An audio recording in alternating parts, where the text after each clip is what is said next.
Alec, Yes, Alec, it's time to talk about Spider-Man. No place like home we're here to talk about the superhero movie event of the of year the right year, the here. most ambitious crossover in superhero movie history.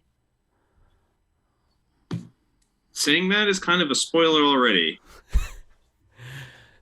I don't know if you should do that, Zach. Should we do that? I guess if you're clicking on this review, you kind of deserve it at that point.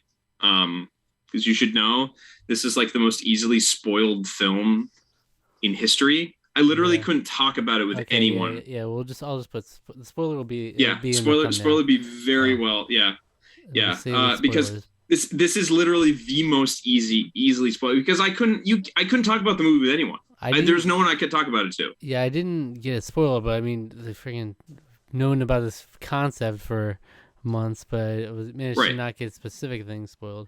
But Same. I only saw the first trailer, so I knew that like Doc Ock yeah. and uh, Green Goblin were going to be in it, and I was like, so that's cool. But I was like, I do not want to see anything else, so I stayed as far away from the Yeah. rest of the trailers as I could. But it's unfortunate, even that little bit. It was like, if I didn't know all that information, this would have been mind blowing. Yeah. Mind blowing. Even knowing that, like that happens in the first like 20 minutes of the movie. So it's But like the reveal is so good. It's so good. The oh, the reveal is reveal, great. but it's like I Yeah. know exactly this. This is from the trailer. It's like Yeah. exactly what that is. And Yeah. but in the reveal of the Spider Man would have been so much more epic if I didn't know months in advance that this was rumored. You know.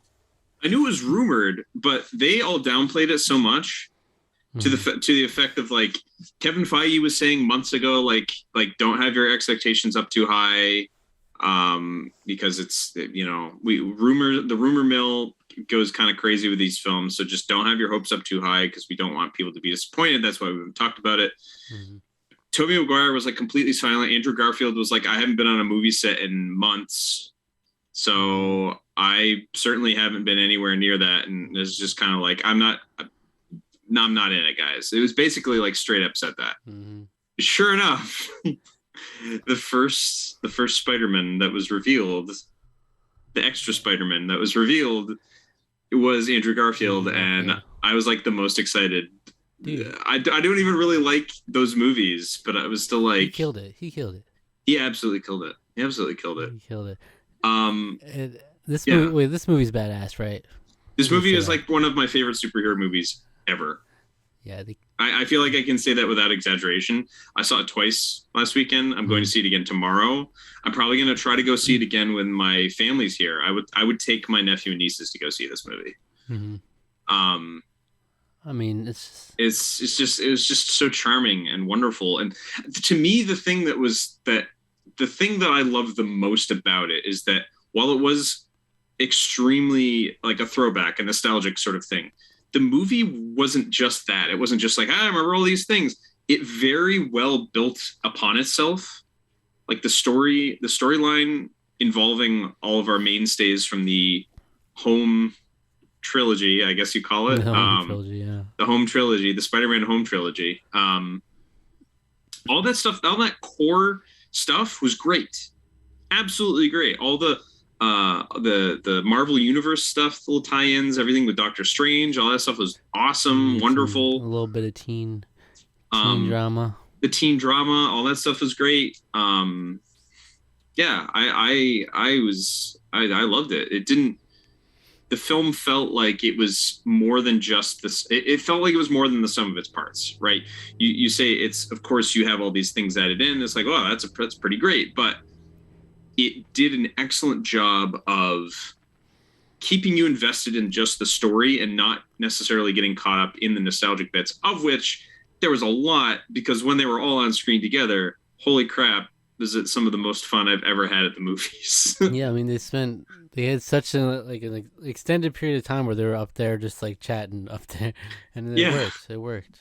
it worked so well. And I don't know if it's just because Peter Parker is such a wonderful, relatable character, but it's part that part.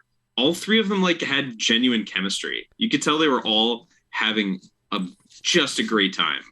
Yeah, Just a great there's time. that, and the fact that it is like a love letter to Spider-Man fans, because it's like Yeah, they're all basically talking about their role, their time playing Spider-Man in like yeah. an indirect way, Mm. and like the way that they refer to like Andrew Garfield as like he's like, okay, I'm number three, okay, Yeah, like they poke fun it's at the, like the yeah. meta of it, but That it works within the context too.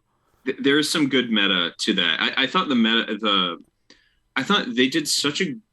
I mean, Toby Maguire is just wonderful. I think he's the sad old dog Spider-Man, I guess you could say. I mean, he was kind of that even when he was playing him in the films. You know, he was just a little puppy kind of. You just had to like pet him. I But love when he came in and he was like, it was just some random dude. It was just running some random dude. I would, I joked. I was like, I almost would have been okay if he was just in that the whole time. Yeah. I'm glad he wasn't because that people will debate and say that that's the best costume. I have a hard time disagreeing with them.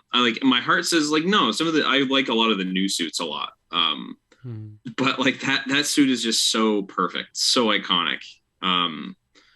It's hard not to love that suit. So I am glad we got to see all of those suits. With one of my friends who I was seeing the movie with, as soon as Ned made the portal, and he saw the eyes, he knew it immediately.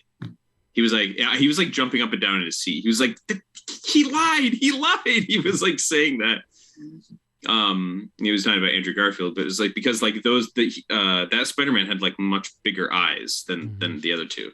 So yeah, it was just what an event, man. What a trip. Yeah. No one would ever guess this, like No.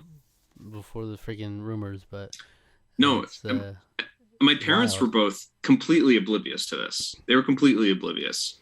So like my mom was like was like practically clapping. Like my mom loved it. I went and saw it with my parents after on the Sunday after because I saw it on Saturday and then on Sunday again. And yeah, my mom she was excited. Like like so it really works, plays to all the crowds, casual and hardcore.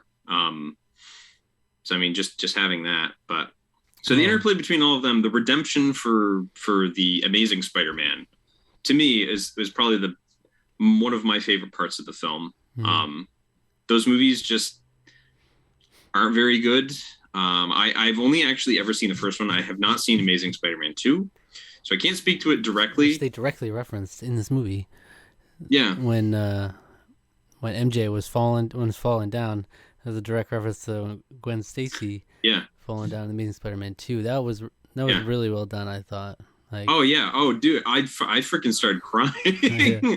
It was so good. It was like it was just touching. It's very touching, and yeah, I loved it so much. There's so much to. I mean, there's so much to say. It's like yeah, and I mean, it was wholesome, very wholesome. It was wholesome. Okay, there's the Aunt May of it all. Oh my God, no more distractions.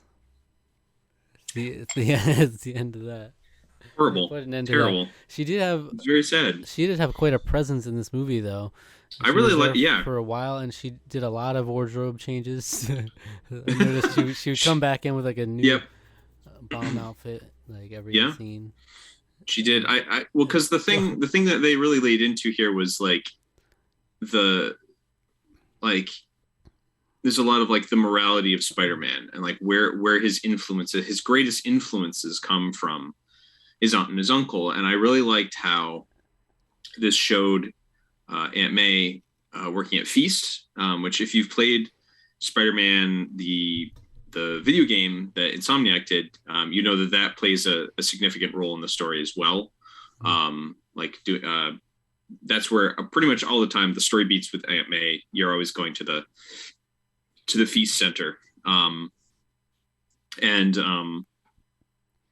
I just really liked the treatment of that. I thought that was very good. I really like the fact that we got our with great power comes great responsibility moment. Yeah, it was like it was really good, very powerful. I just like this is we've seen Tom Holland as Spider-Man, as the high schooler Spider-Man. And he's done such a wonderful job, that youthful energy. But this movie is seeing him have to grapple with growing up more. And still having that ideal that we help people. That's what we do.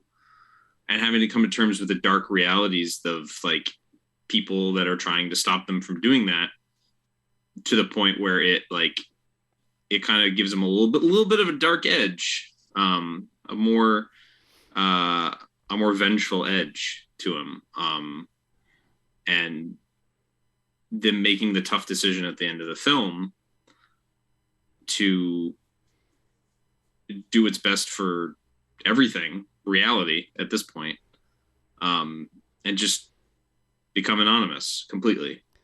It might as well not exist. Yeah. Except as Spider-Man, he does exist as Spider-Man. Which is kind of a funny thing where he's talking to Happy at the end, where it's like, how'd you know her? It's like, you're Spider-Man. It's like, yeah. Oh, okay, yeah, me too. And so it's like, it's funny because like Spider-Man's known, but no one knows who he is now at all. So he's like a complete mystery. Yeah. I mean, Peter Parker got into such a mess. He made such a mess of everything here. He had to learn the hard way about his immaturity in certain things. Yeah. Where he was just like, while he's casting that spell, he just kept adding, oh no, I want to have this person now too. I want to have this person now. And then ultimately, and then Doctor Strange is like, ends up figuring out that he didn't even call and even try calling the college first. I know. I love that so much. He's like, you didn't call before I brainwashed the entire world? Yeah. It's like, well, when you put it that way, slams the door. I love those hard comedy cuts like that. So that always makes me laugh. So yeah, there's a lot of like him growing up in this, like learning to be a more responsible just individual in general. And I like that. I thought that's a good growth, good progression of our character, this universe's Peter. I like that a lot, and that's what I mean. And that's why this movie feels so good, because it works as a nostalgic fueled piece of fun for every Spider-Man fan out there, of which there are many, probably close to the most. But it also works as a good iteration, a good piece of what Marvel's building out for Phase 4, and that to me is kind of what works so well about it. I think Phase 4 so far, the TV side of things are killing it. Movies, I'm not super on board so far. Shang-Chi was really the only standout film for me so far, but this is like one of my favorite films, like period now. Like, well, I don't know about period, but this is probably my favorite Marvel film outside of maybe like Infinity War. Favorite Marvel film? It might be. It's right up there. Easily top 5, maybe even top 3. It might even be kicking like freaking Thor Ragnarok down, which is wild to say. I love that movie very much. Mm-hmm. So like Guardians of the Galaxy 1 is probably my number 2 still. Maybe this could even edge that. I don't know. It's hard to say. It's wild. We are riding the high of it. But we are, but I mean, like I said, I've tried. I'm trying to see it with a more critical eye. I really am. So I have a question. Flaws with the film. I tried to think of some. I could probably find some nitpicks, but like I would say like maybe some of the I care about some of the enemies like less than others, like the croc guy. Lizard. Yeah, Lizard. Well, they used him. You notice that they used him almost the complete least of all of them. Yeah. Because he's like the least interesting. Yeah. So it's like and I mean Sandman you got a little bit from, but you didn't get that much from. So those two don't do as much as the others. But those are the two. Those are easily nice to see them all there. Yeah, the fact that they got that's another cool thing. So they got all of the old actors back again. Mm-hmm. Thomas Hayden Church which I don't even think I've seen him in a movie since 2007. Like, I don't know what else he's been in. I'm sure he's been in plenty, but I was like, I don't think I'd seen him in anything. I was shocked that I was like, holy crap, that's him. Like, at first I was like, no, that's not him. And then I was like, and so I remember I leaned over my friend. I was like, that's not Thomas Hayden Churches. He's like, yeah, that's him. I was like, holy crap. That was great. Hmm. But yeah, Jamie Foxx, Electro, He was probably. great. He was great. Yeah, he was great. Again, I haven't seen Amazing Spider-Man 2. I think from what I understand, Electro is a little bit divisive in terms of the portrayal, but they gave him a makeover here anyway. So they made him look totally different. But his second suit, the one where he comes back at the end, that suit, I was like, oh, it was so good. That's like comic Electro right there. It was so good. So pumped. But yeah, it felt like a lot of the key players, the major roles, they came in and they killed it. Like they didn't phone it in, you know. Yeah, no one phoned it in. That was great. Like it's great that all the three Spider-Men, they all were able to shine, and it wasn't like, you know, I don't remember because I remember enjoying the Amazing Spider-Man movies, but I haven't seen them in years. Mm-hmm. I don't remember if Andrew Garfield was this good as Spider-Man originally, but he was like, I felt like he stole the spotlight a lot of the time for me. I'm like, dang, okay, maybe he deserves more credit around here.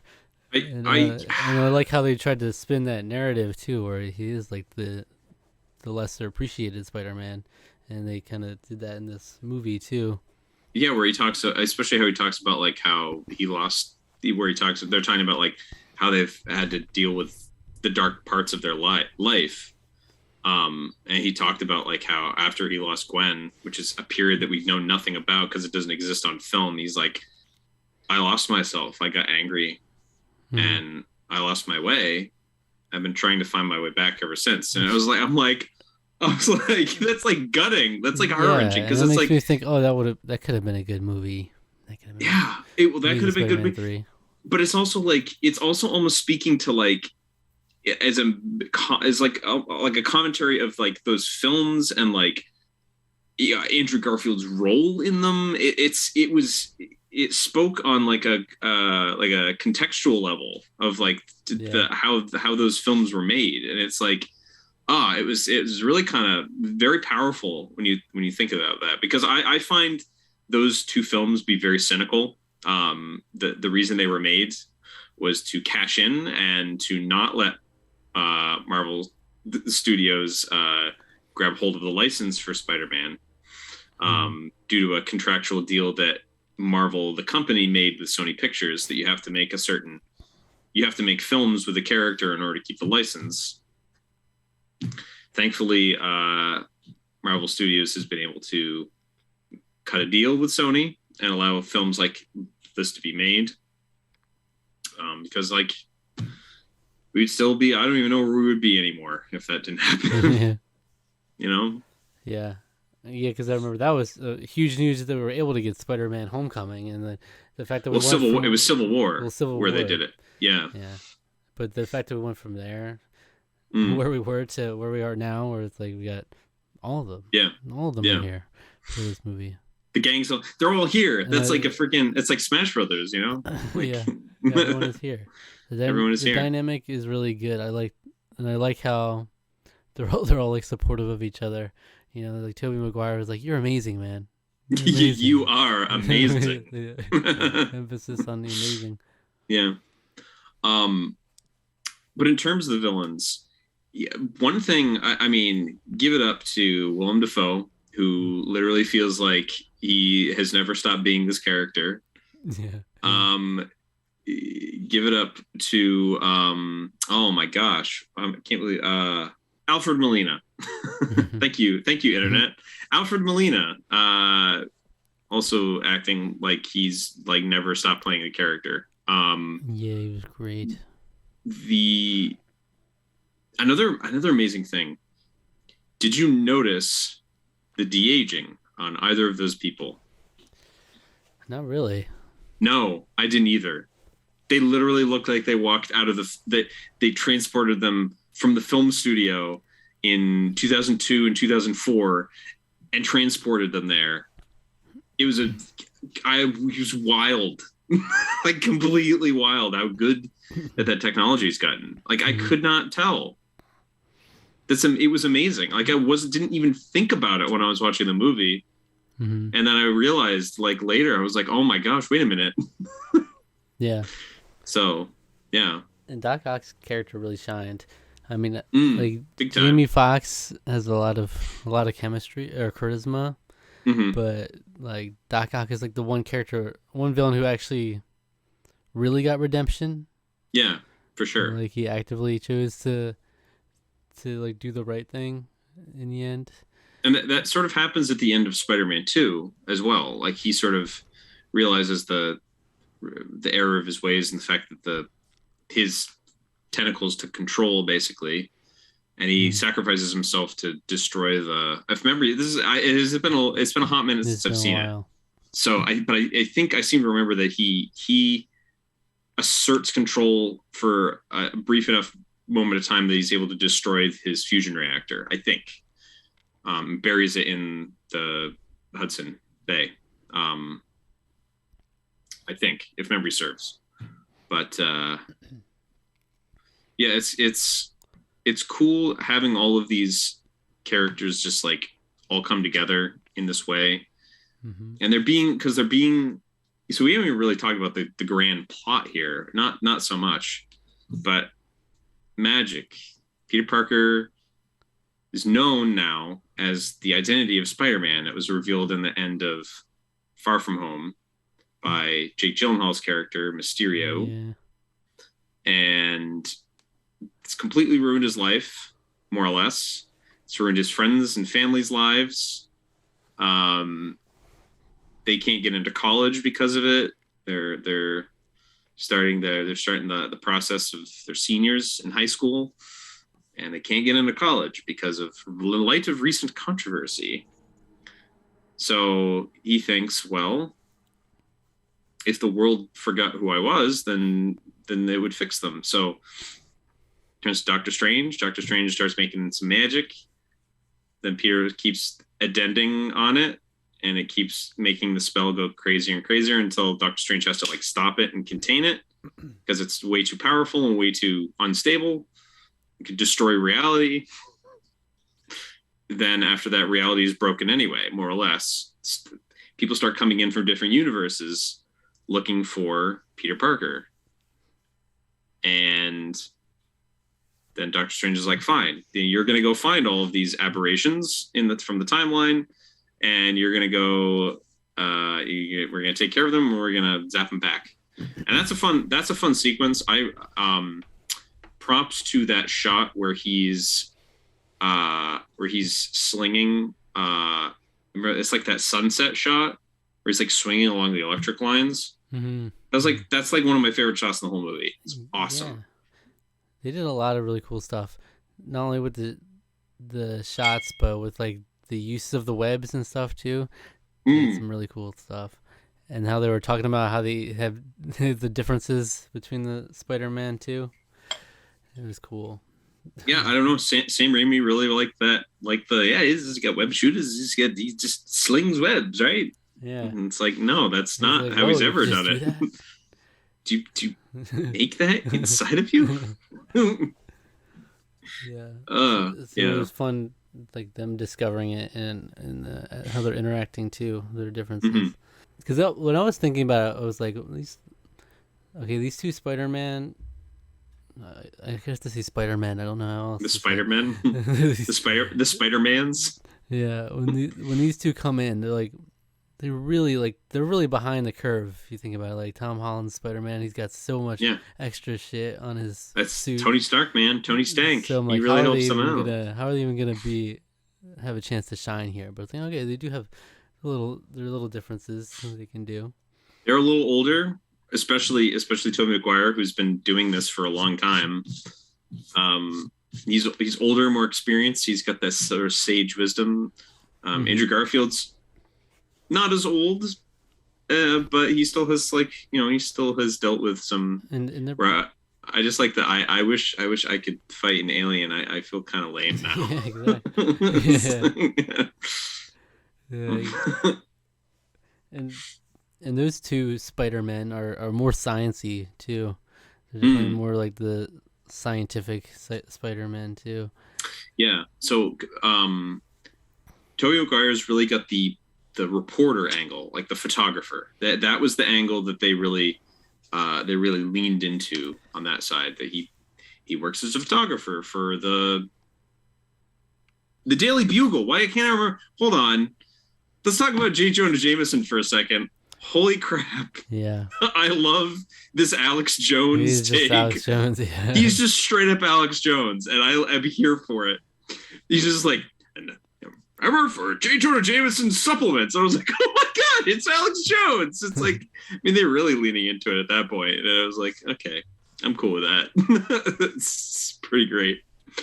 Yeah, the Daily Bugle is the newspaper. yeah. And I guess Andrew Garfield is the most It, like science. he's pretty sciencey. I think the problem for me in the characterization, what they not in this film, but what they tried to do in those movies, where they tried to do everything. He's cool. He skateboards.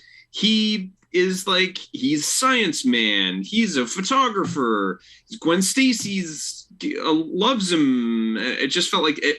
It felt like they were focusing on like everything about the character all in like one movie, and it's like maybe we should like develop it out over time. Whereas like Tom Holland is like young, energetic, science driven, because Tony Stark was his role model because of the brilliant mind that Tony Stark had, amazing scientist, very inspiring, very charismatic. And so like that, they reined in a lot. We haven't seen Tom Holland skateboard, we haven't seen him deliver pizza or work as a photographer. It's Mm-hmm. pizza time. Yeah. That's true. That's true. But it's cool seeing all their little differences between them. Mm-hmm. Oh, for sure. Yeah. And they did some cool stuff in the beginning when they were like villainizing Spider-Man for a bit there. Like people were turning against him a bit. Where it was Yeah, like kind of the like social when commentary of that was pretty cool. I mean, it was pretty cool, but it felt like yeah. very contemporary in terms of the social commentary there.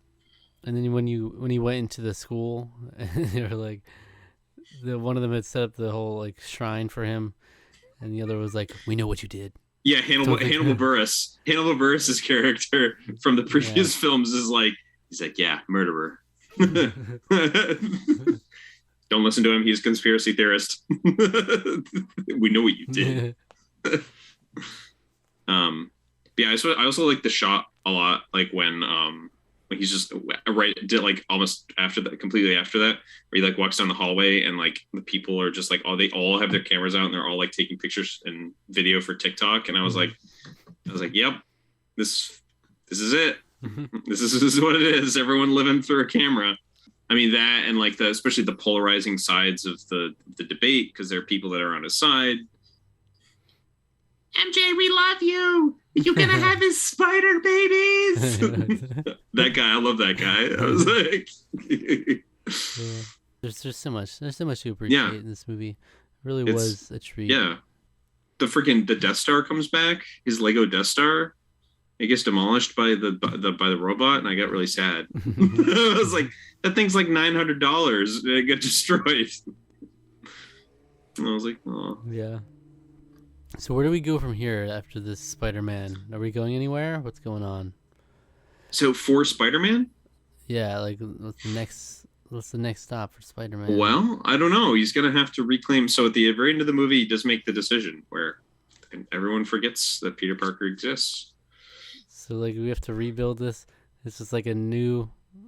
It's like a restart for Spider-Man. Like To a we degree, got to rebuild those relationships, or we're gonna come back and it's like we figured it cut out. MJ up to speed, or more or less around where we were.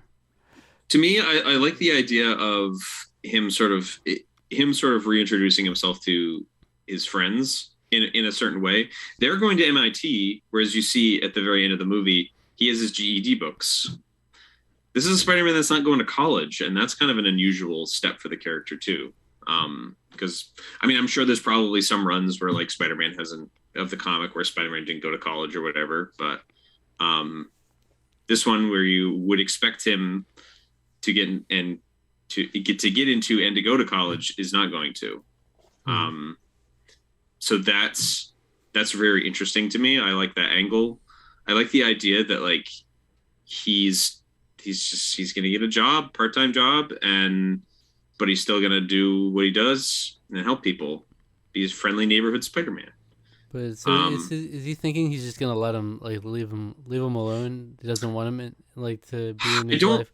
I don't know. I mean, it's left open. Like I think they left it open to interpretation, and maybe some of the reason for leaving it open was maybe this would be the end of Spider-Man. Like for this iteration of the character, I think Tom Holland signed on for 3 more films, so we're still definitely going to see more. But that wasn't a known until like kind of recently, like the last couple months, I think. So, so yeah. Well, it'll be interesting. I'm just sad that after seeing this, that Andrew Garfield never got 3. No, he's the only one who didn't get a full trilogy. I know, it's kind of sad. Here's the thing: I almost wonder if could Sony just make them now? I mean, I don't see why they couldn't. I definitely saw a rumor or some headline about that. I'm like, I don't know. I didn't look into that, but why could they not? I mean, if you the problem I would say with those films more than anything else, writing was not very good in those movies, and it was because they were trying. They were almost making the problem that DC did, where they were trying too much too quickly. Like the second movie was like building out like a Sinister Six universe, and it's like, calm down. Like the first 2 movies are going to be successful before you start building stuff like that out. Like they were going to spin off all of the Sinister Six into their own films, and it's like no one cares that much yet. Like you gotta wait to do that, you know. Mm-hmm. You gotta like besides that. You gotta earn that. Earn that. So yeah, I don't know. I will say, we got a little teaser for the. Did you wait to the end? Yeah. All the way. So we saw a little teaser for Multiverse of Madness, which I'm very much looking forward to, because now Doctor Strange has involved himself directly into this concept of the multiverse, of which Loki has explored, as well as What If. So Doctor Strange is going to have to figure things out now that now that that's come knocking on the door. So, which Sam Raimi is directing, by the way. So there's a nice little fun bit. Nice. So yeah. So what is it? 9.5 out of 10. Yeah, same for me. The 9.5, easy. I mean, it's just like it's hard to say it's a 10 out of 10. It's very difficult. It really to is just throw those out. To me, I know you said it has other stuff, but I think if you don't know anything about Spider-Man, I don't think it does like that much. Like it really is driven by the nostalgia. Really, it is to a degree for sure. And it does it extremely well. That's why I give it a harsh 9.5. A harsh 9. Duck those 0.5 points. Yeah, this was just like, it was a treat. I mean, I think this is the movie to bring people back to the movie theaters for sure, and it has in droves. Like it's got enough freaking. It was like the 3rd highest movie opening ever domestically. That's insane. We're not talking about COVID numbers. We're talking about the people that went out and saw the movie while we're still in the middle of a pandemic. So like, it's because of those rumors, right? It's got to be. It has to be. It's got to be because of that. It's because no one wanted to be spoiled. No one wanted to be spoiled. Everyone wanted to go see it opening weekend. So the only 2 movies that are ahead of it, guess what they are? Ahead of it, like all time. Yeah. For domestic poll. Oof. I will give you a hint. Avengers Endgame. That's 1. Avengers Infinity War. That's the other. Wow. So I mean that tells you right there. It's like these films are exciting enough for people to come out and get to the movie theater. Now people just have to do that for the freaking musicals that no one wants to I see know. I was gonna except say me. like it like quadrupled the box office of West Side Story with like one day probably. Yeah, it was insane. Like I don't even think West Side Story has Sad. broken 30 million, which is like it's gonna lose a lot of money unfortunately. But Mm. um Music is dead. It's fine though. music, Heroes are on yeah, the rise. We all heroes need a hero. as for always. Yeah. How about our frontline heroes during these? How about our essential workers? Wow. Okay. I mean, yeah, absolutely. Give it up to them. Give it up to them. But it's all about Spider-Man at Maybe the an end of the day MCU film in the works. I for don't frontline know. workers. Essential worker. Essential Yeah, worker is a true superhero. yeah, they're the real Get heroes. that. Get someone in the a first responder. Get There them was in a the there Avengers. was a guy that I went to his house today. He was like, just so you know, my wife is works in the COVID unit at the hospital, and I was like, okay, because Mhm. I think he was trying to be like, I just want full disclosure, like she's exposed to people all the time. I mean, but she's like obviously in like tons of. So he was just like, yeah, she works in that. So just so you're aware, and I was like, oh, okay. He was like, yeah, she wears like a lot of protective stuff, and I was like, I'm sure she does, yeah, because like I wouldn't want to be in her position unless I was like extremely protected Yeah. because you know. So Yeah. So I mean, I think we all need to take a minute and stop talking about Spider-Man and acknowledge the real heroes. shut up. But I mean, all right. Tarqaron score 9.5 out of 10. Very deserving. Thank Very you. deserving. Thank you. I mean, it's like we get these little gifts like you never I know. expect, and it's like, wow, thanks for that. Um, Yeah, that was a was treat. What a Christmas present that was. yeah, I love it. I love it. I'm probably Thank gonna you. see it again. I'm probably gonna see it again, maybe even twice more. So Yeah. I mean, like I was a big No Time to Die fan. I think until this, that was probably my film of the year. I'm still stand by that. That was a great movie. No, Dune was actually probably above that slightly, but I think this even beats Dune for me. So hmm yeah. This was stellar. Mm. All Hmm. right. What video would you recommend our viewers watch after this one? Well, funnily enough, we did actually review Spider-Man: Far From Home, Spider-Man Far From which was this far from this movie in quality for me. so Far from it. here's the thing. I don't remember what I reviewed it. I will say well, you can go back and see. I don't remember what score I gave it. I tell you right now, I probably gave it too high of a score. Um, Probably. because I think the movie's good, but I don't think it's as good as almost every other Spider-Man film. Yeah, like I think I I think think I was Spider-Man probably too generous too, and Spider-Man even Spider-Man 3 is probably like around there to me. I think people clown on 3 too much. Um, mm, but I will say all the problems I have with that film are more about the studio mandates, the fact that Topher Grace plays Eddie Brock, like the weirdest casting I think I've ever seen in my life. The fact that Venom is in the movie at all is stupid because really the story is really more about the relationship between Harry, Peter, and MJ, and it's like that's way more interesting. Sandman was fine. Again, it was like it felt like they were doing too much with the villains and everything, and yeah. Anyway, mhm. um, I have more problems I think with that film than I do with No Way Home, but I would probably rather watch 3 again than I would watch No Way Home again, or Far not from No Way home. Home, Far From Home. Too Dang much it! Why do home. you gotta be so Too many confusing? There's so many homes. homes. So they can't break It's it not now. Home Alone. Everyone has to be home now. It's gonna be Yeah, like home. It's Home Alone is what it is. that would be nice to do a Christmas like home for the holidays. Spider-Man That's home what for I'm the saying. holidays. Spider-Man Home for the holidays. Maybe that'll be the next one. Who knows? This one did end at Christmas. Yeah, It did. That was kind of that's nice true. actually. I like that. Spider-Man hometown hero. Spider-Man. Spider-Man. I do like Spider-Man Home for the holidays. That does sound fun. Spider-Man That home improvement. You're like Tim Allen, just like there. He's just like the main Yeah, character now. the Buzz Lightyear. Buzz Lightyear to the rescue. All right. yeah, check out that review for sure. You got the review of Far From Home. Yeah. Okay, and subscribe to the channel, subscribe to our podcast feed, like the video, leave a comment, hit the notification bell, follow us on Twitter and Instagram, and like us on Facebook at Tarqaron TWO. All right. Spider-Man saving the film industry. Uh-huh.